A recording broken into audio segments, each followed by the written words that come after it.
우리 수강생분은 얼마의 낙찰을 받으셨냐면 2억 9,300의 낙찰을 받았습니다. 낙찰이 지금 1월에 된 거거든요. 2월 중순에 매매 계약서를 썼어요. 매매 계약서를 3억 3천에 썼습니다. 그분은 27살 여자분이세요. 어머님이 경매에 수업 나올 시간이 안 되니까 따님을 시켰는데 이 따님이 더 대단한 것 같아요.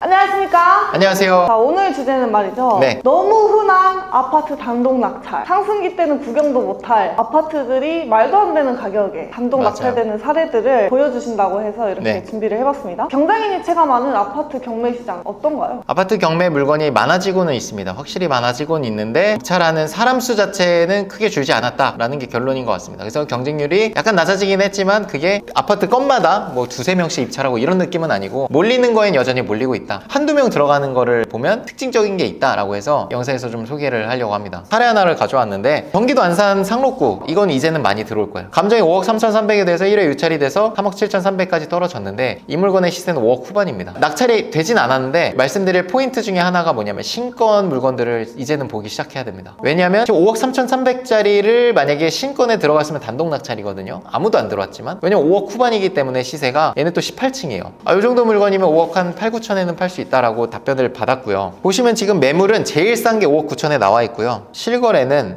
7층 기준으로 5억 5천의 거래가 있기는 한데 우리 물건 또 18층이에요. 18층이고 경매 물건이 904동이어가지고 완전히 남향을 보고 있습니다. 완전히 남향을 보고 있으면서도 강 쪽 뷰가 나와요. 해양초등학교랑도 도보로 가장 가까운 동입니다. 단지 내에서도 가장 어떻게 보면 로얄 동에 속해요. 5억 후반에서 잘 팔면 6억까지도 가능하겠다 답변을 받았고 그게 지금 3억 7,300이 돼 있어요. 그래서 제가 뭐라고 말씀드렸냐면 이 물건은 들어가실 거면 무조건 100% 정도는 쓰셔야 된다. 5억 3천 정도는 쓰셔야 된다. 이거는 흘러간 물건이에요. 물론 우리가 생각에는 당연히 유찰이 된 다음에 들어가는 게 맞죠. 근데 만약에 신권의 가격이 시세보다 6천만 원, 7천만 원 저렴하다면 그건 아니거든요. 그리고 얘는 대형 평수예요. 그래서 흘러간 것도 사실 있는 것 같아요. 분명히 신권에 본 사람이 있을 것 같은데 단타 매도를 했을 때 또 부가세가 나오는 아파트이기 때문에 이런 것들은 이제 입찰하실 때 부가세가 제가 봤을 때 한 3천만 원 정도 나오지 않을까 싶어요. 평수가 크고 가격대가 좀 높으니까 한 3천만 원 이상은 나올 겁니다. 그거를 단타 매도 하실 분들은 그거를 계산해서 들어가야 되고 아니다 난 2년 뒤에 개인으로 팔 거다면 부가세 안 나오니까 시세만 보고 들어가시면 되죠. 지금 아파트는 단순히 이제 국민 평수 이하 그리고 유찰 한번 돼서 권리분석 안전한 거 이런 거 10명 넘게 들어옵니다. 그렇기 때문에 이런 약간의 좀 난관이 있는 부가세가 나오는 평수 플러스 신권 가격이 좀 낮은 거를 보면은 단독 낙찰을 수도권에서도 노려볼 수 있을 것 같습니다.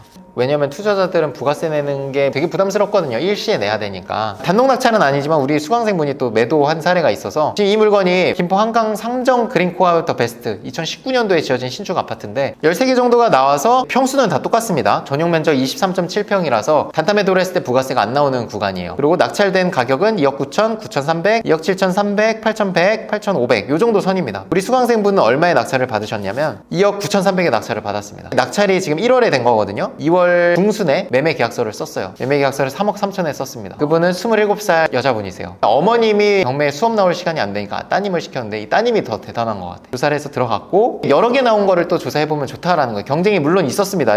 이게 매도가 안 되는 물건이 아닙니다. 이거 단타 매도가 무조건 된다고 조사를 한 분들은 아는 거예요. 뭐 8명, 10명, 13명 이렇게 들어왔는데 어쨌든 한 달 만에 매매 계약서를 썼고 아예 그냥 분양받은 아파트처럼 그냥 깨끗해요. 왜냐면 이 물건은 입주한 사람이 한 번도 없어요. 입주자가 없던 물건, 집을 쓴 사람이 없어요. 분양이 잘 돼서 이게 됐어야 되는데 그게 안 되니까 입주자를 받기도 전에 압류나 뭐 이런 체납 이런 게 들어오니까 못 했던 거예요. 아니 1월 4일날 낙찰이면 잔금은 더 늦게 치렀을 거 아니에요. 한 2월 중순 말까지 미룰 수 있죠. 대출이자는 거의 안 냈겠네. 중도상환 수수료도 요즘 없는 상품들도 있으니까 만약에 그걸 골랐으면 비용은 거의 안 들어갔죠. 이런 것들이 사실 우리가 몰라서 그러지 다 지금 누군가는 계속 보고 있거든요. 그 외에도 단독 낙찰 사례 한 2개 정도를 가져왔는데 이렇게 좀 애매하게 걸쳐있는 걸 보는 것도 좋습니다. 이 물건이 뭐냐면 태계원에 있는 강남 아파트. 그러니까 뭐 누가 봐도 사실 우리가 아는 브랜드 아파트는 아닙니다. 지금 매물 기준으로는 3억이 제일 싼 거예요. 3억이 제일 싼 건데 이분이 받은 가격은 2억 7천입니다. 608호고 매물로 나와 있는 3억짜리도 지금 6층이에요. 실거래도 보면은 24년 1월에 거래가 3층이 3억의 거래가 있었네요. 뭐를 2억 7천에 받았는데 뭘 말씀드리고 싶냐, 얘는 왜 이렇게 단독 낙찰이냐, 가격이 애매했어요. 3억의 매물이 나와 있는 거 누구나 봅니다. 이 물건을 조사했던 분들은 3억에 지금 매물이 있다는 걸 다 볼 거예요. 근데 최저가가 2억 6,700이거든요 상당히 애매하죠. 이게 매도 차익이 그렇게 크기는 어려워요. 지금 들어간다고 하면. 왜냐면 최소 2억 6,700은 써야 되니까. 근데 누군가는 이렇게 가격을 쓰거든요. 뭘 말씀드리고 싶냐면 오히려 이렇게 가격이 좀 걸쳐져 있는 거, 좀 애매한 가격이 있죠. 이게 만약에 최저가가 2억 6,700이 아니라 뭐 2억 3천이었으면 많이 들어왔겠죠. 좀 최저 가격이 매매가랑 차이는 있지만 그게 한 10%가 넘으면서도 15%는 안 되는 선.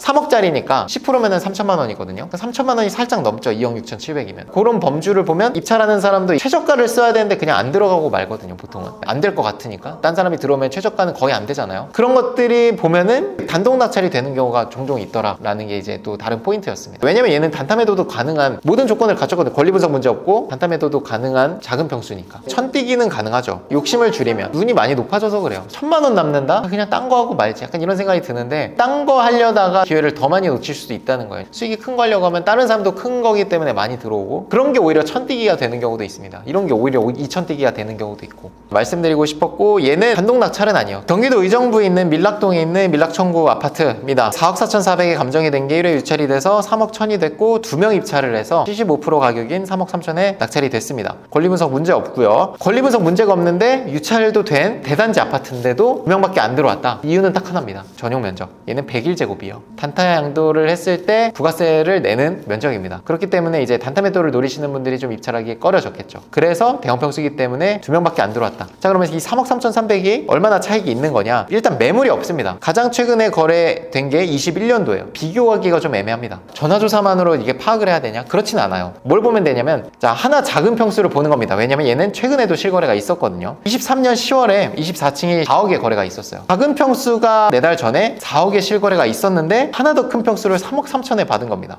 이분은 차익이 굉장히 클 것 같아요. 최소한 한 7천만 원 이상은 나지 않을까요? 그러면 부가세를 낼 수 있거든요. 이 작은 평수 그럼 매물도 보겠습니다. 매물을 보면 지금 저층 기준으로 3억 5천에 나와 있지만 고층으로 가니까 3억 7천. 지금 실거래가 4억에 있지만 지금은 좀 약간 더 빠져서 3억 7천 정도로 실거래를 볼 수 있겠다 생각이 듭니다. 그래서 3억 7천을 기준으로 봤을 때도 우리 물건을 3억 3천에 받았으면 이거는 확실히 싸게 산 거. 왜냐면 매물 기준에서 제일 싸니까. 합리적으로 이제 3억 후반에는 거래가 일어날 수 있겠다. 작은 평수가. 그러면 큰 평수는 제 생각에 4억 정도는 받을 수 있을 거라고 생각이 드는 겁니다. 이거는 이제 정말 잘 받았죠. 오히려 저는 대형 평수인 거를 부가세 계산해서 입찰을 노려보는 것도 괜찮다라고 생각이 듭니다. 투자자들은 단타 매도를 노리기 때문에 소형 평수에 다 몰려 있어요. 반대로 우리는 그걸 벗어나서 이게 아닌 것들을 좀 살펴보자는 거죠. 입지 좋은 아파트, 유찰된 아파트, 권리 분석 깨끗한 아파트 이런 것만 노리시면 최소한 10명 이상은 들어오는 느낌이에요. 수도권에서. 수도권이 아니라 외곽 쪽으로 좀 나가자라는 게 첫 번째 포인트였고, 두 번째 포인트는 부가세를 같이 계산해서 대형 평수를 노리자. 그리고 세 번째는 신권 중에서 그간 가격 상승이 있었던 물건들이 덜어 있으니까 입찰해볼 수 있는 걸 단독 낙찰을 노리자라는 게 세 번째였고, 단독 낙찰은 아니었지만 좀 공동 담보로 해서 여러 개 나온 아파트들을 노려보면 좋다. 그렇게 네 가지 사항으로 여러분들이 충분히 아파트 낙찰도 가능하지 않을까라고 생각을 합니다. 감사합니다.